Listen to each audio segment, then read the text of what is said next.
యూరిన్‌లో మీకెప్పుడైనా 1+, 2+ protein leak కనిపించిందా? ఇది కన్ఫర్మ్ చేసుకోవడానికి నెఫ్రాలజిస్ట్‌లు 24 అవర్ యూరిన్ ప్రోటీన్ అనే టెస్ట్ చేయిస్తారు. ఈరోజు 24 అవర్ యూరిన్ టెస్ట్ ఎలా చేయాలి? ఏమేం ప్రికాషన్స్ తీసుకోవాలో చెప్తాను. నా పేరు అనిల్ కుమార్. నేను మీ కిడ్నీ డాక్టర్‌ని.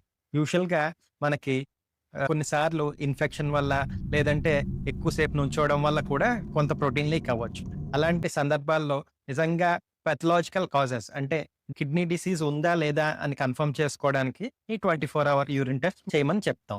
ఎలా చేస్తామంటే ఫస్ట్ ఈరోజు శాంపుల్ స్టార్ట్ చేసామనుకోండి, ఉదయం లేచిన వెంటనే ఫస్ట్ శాంపుల్‌ని మనం డిస్కార్డ్ చేస్తాం.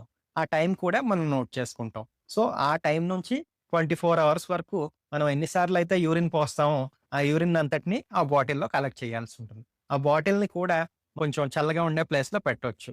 ఒకసారి శాంపుల్ కలెక్షన్ అయిన వెంటనే దాన్ని ఇమ్మీడియేట్‌గా ల్యాబ్‌కి పంపించాల్సుంటుంది.